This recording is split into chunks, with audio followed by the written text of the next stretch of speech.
Hello students, welcome to my YouTube.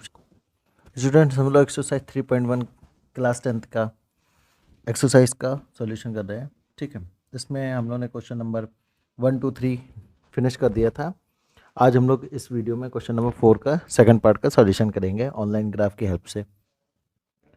तो आपको पता है क्वेश्चन है कि which of the following pairs of a linear equations are consistent या inconsistent, if consistent obtain the solution graphically. ठीक है, तो हम लोग को कंडीशन पता होती है कि when a1/a2 does not equal to, चलिए मैं लिख देता हूँ यहाँ पे, a1/a2 does not equal to b1/b2, तभी हम लोग का क्या होता है कि ये आपका इंटरसेक्शन होता है, ये यूनिक सॉल्यूशन होता है जो कंसिस्टेंट होगा। ठीक है, जो क्या होगा, कंसिस्टेंट होगा।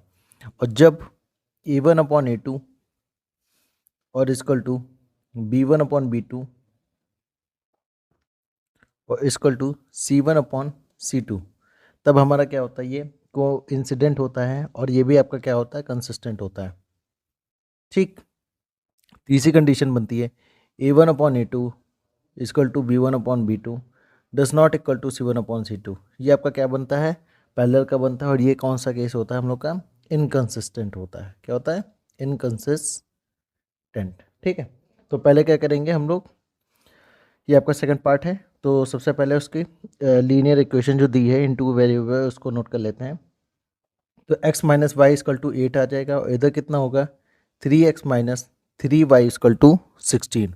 अब हम लोग की जो जनरल इक्वेशन होती है लीनियर इक्वेशन की, उसको नोट करेंगे। तो क्या होगा, a1 प्लस b1y, पहले इसको हम लोग को वेरिएबल को कांस्टेंट को इधर करना पड़ेगा क्योंकि उसी फॉर्म में बनेगी। तो हम लोग इसको इस तरीके से लिखेंगे, x minus Y minus 8 equal to 0, और इसको लिखेंगे 3x minus 3y minus 16 equal to 0।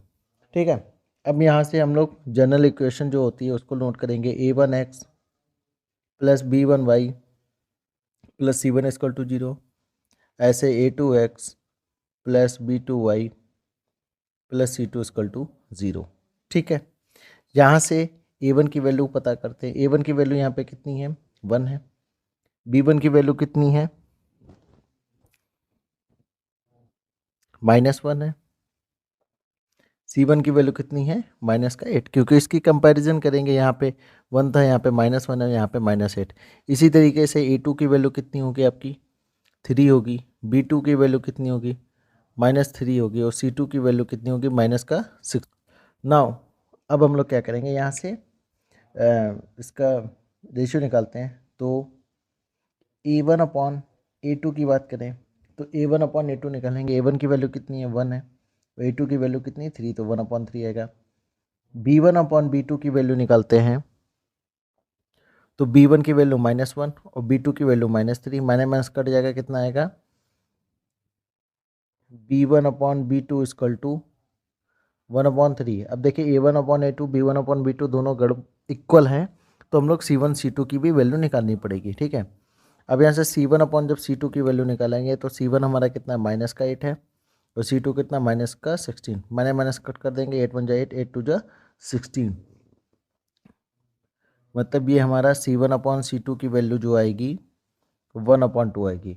तो यहाँ से हम लोग को क्या मिला कि a1/a2 equal to b1/b2 does not equal to c1/c2। ये हम लोग का कौन सा केस है। तो यहाँ पे इसका जो सॉल्यूशन आया है वो इनकंसिस्टेंट आया। क्या आया है, इनकंसिस्टेंट आया है, क्योंकि ये कौन सा केस है, ये केस है आपका पैरेलल का, और पैरेलल में कोई भी सॉल्यूशन नहीं होता, हैविंग नो सॉल्यूशन। तो this is the case of parallel. तो यहाँ पे इनकंसिस्टेंट का केस आया है। और जबकि क्वेश्चन ने बोला था if consistent obtain the solution graphically, कि अगर कंसिस्टेंट का केस बनता है तब जाके आपको ग्राफ फेस का फिगर बनाना है। ठीक है, तो अगर पेपर में आएगा तो आपको बस खाली यहीं तक करना होगा, ग्राफ का सॉल्यूशन नहीं करना है। बट मैं क्या करूँगा, इसका यहाँ तक तो आपका है, इट्स ओके। ठीक है, बट मैं क्या करता हूँ, इसको ग्राफ पे बना के भी दिखा देता हूँ कि एक्चुअल में ये कैसे पैरेलल होगा। ठीक है, ध्यान रखिएगा स्टूडेंट कि अगर पेपर में, क्योंकि क्वेश्चन में दिया कि if consistent obtain the solution graphically, और इनकंसिस्टेंट है तो ग्राफिक पे नहीं बनेगा, पर मैं बना देता हूँ। तो सबसे पहले क्या करेंगे, इससे ये जो हम लोग की इक्वेशन गिवन है यहाँ से हम लोग के एक्स और वाई के पॉइंट्स फाइंड करेंगे। तो इसको हम लोग प्लॉट करेंगे। तो प्लॉट करने से पहले हम लोग यहाँ से वाई की वैल्यू फाइंड कर लेते हैं। तो ये वाई आपका इधर जाएगा, 8 इधर आएगा, तो वाई इक्वल टू क्या हो जाएगा, एक्स माइनस 8 हो जाएगा। ठीक है, वाई की वैल्यू यहाँ से क्या आएगी, एक्स माइनस 8। और यहाँ से अगर वाई की वैल्यू निकालेंगे तो ये 3x-16 इक्वल टू 3y, तो 3y इक्वल टू 3x-16, और y इक्वल टू कितना आएगा, 3 - x - 16 अपॉन का 3। ठीक है, तो यहाँ से क्या करते हैं, x और y की वैल्यू फाइंड कर लेते हैं, मतलब दो कोऑर्डिनेट्स हम लोग सॉल्व कर लेते हैं उनकी वैल्यू। तो ये आपका हो जाएगा इधर x और इधर हो जाएगा y, इधर होगा x इधर होगा y। तो पहले जब हम लोग यहाँ पे x की वैल्यू अगर 8 पुट करें तो कितना आएगा, 8 पुट करने पे 8 - 8 कितना हो जाएगा, 0।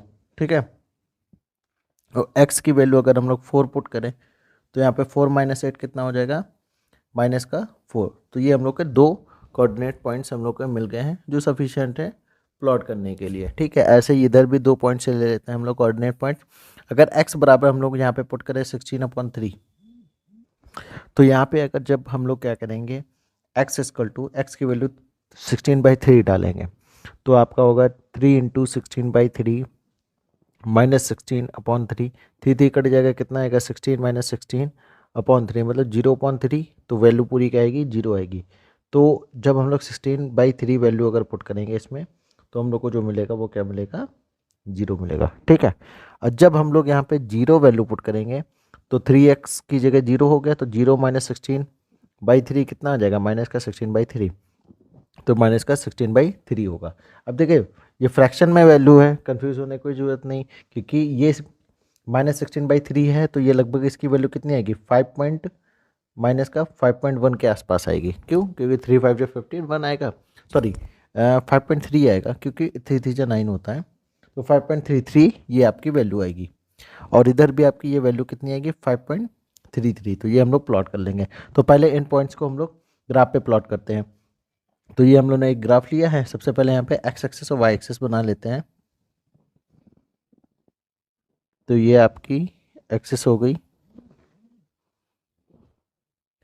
इसको हम लोग y डैश बोल देंगे, और इसको x और x डैश यहाँ पे हम लोग प्लॉट कर लेते हैं। नंबर्स 1 2 3 4 5 6 7 और 8, इधर 1 2 3 4 5 6 7। ठीक है, ऐसे हम लोग y एक्सिस नेगेटिव पॉइंट पे भी -1 -2 -3 -4 -5 -6 -7 और -8। ठीक है, इधर भी प्लॉट करना चाहिए तो कर सकते हैं, क्योंकि हम लोग ने कोई x की वैल्यू नेगेटिव ली नहीं है, तो नहीं भी करना चाहिए तो ठीक है, बट हम लोग कर लेते हैं। चलिए -1 -2 -3 -4 -5 और -6 और -7। ठीक है, अब यहाँ पे क्या करेंगे, पहले वाले को प्लॉट करते हैं। तो ये 8,0 है, जो कोऑर्डिनेट्स हैं वो x एक्सिस का 8 और y का 0। तो x एक्सिस पे 8 चलेंगे तो यहाँ पे मिलेगा, और y का क्या है, 0 है, तो हम लोग को पॉइंट जो मिलेगा वो ये मिलेगा। ठीक है, ये मतलब हम लोग का पॉइंट मिला है 8,0। दूसरा पॉइंट क्या देखते हैं, 4,-4। तो x एक्सिस पे 4 चले यहाँ तक, ठीक है, और y एक्सिस पे -4, तो -4 कहाँ आएगा, यहाँ पे। तो ये हम लोग का होएगा 4,-4। ठीक, अब इस दो लाइन को, मतलब इन पॉइंट्स को हम लोग क्या कर लेंगे, मीट कर लेंगे। तो यहाँ से हम लोग इसको मिलाते हैं।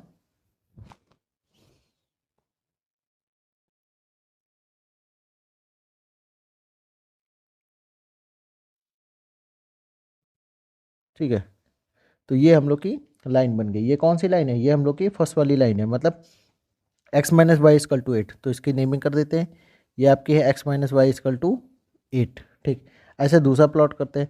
दूसरा क्या है, 5.33 पे 0 मिलेगा, तो 5.33 पे 0, तो x की वैल्यू है लगभग 5.33 है, और इस पर 0 मिल रहा है, तो हम लोग जो वैल्यू लेंगे वो जैसे ये 5 है, ये 6 है और ये इसका क्या है 5.5 है, तो 5.5 से जस्ट थोड़ा सा पहले, क्योंकि 5.3 है तो ये वाली, और y का 0 है, तो ये हम लोग का क्या हो जाएगा, इसको हम लोग लिखेंगे 16/3, 0, ठीक है, क्योंकि 5.33 है और y एक्सिस का 0 तो y पे ऊपर जाएगा नहीं, ये 0 वहीं पे ही रहेगा।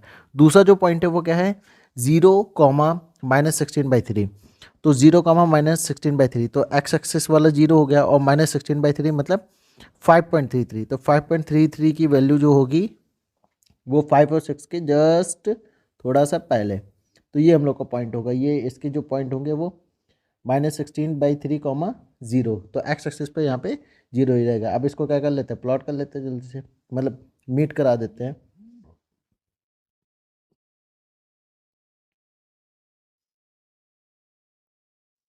इसको थोड़ा सा यहाँ से टिल्ट करेंगे, ये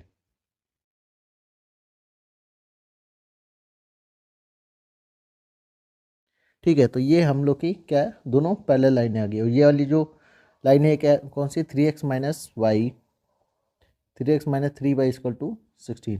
तो देखिए दोनों क्या आ रहे हैं, पैरेलल आ रहे हैं, और पैरेलल की कंडीशन पता है हम लोग को, a1/a2 = b1/b2 does not equal to c1/c2। तो स्टूडेंट इस तरीके से इस ग्राफ को हम लोग प्लॉट कर सकते हैं, चूँकि ये हम लोग का कंसिस्टेंट का केस नहीं था, ठीक है, फिर भी मैंने बना दिया। तो इससे पहले वाले जो वीडियोस हैं उनको भी आप ऑनलाइन ग्राफ की हेल्प से समझ सकते हैं। चैनल पर नए तो चैनल को सब्सक्राइब कर लीजिएगा और बेल आइकन प्रेस कर लीजिए। Thank you very much.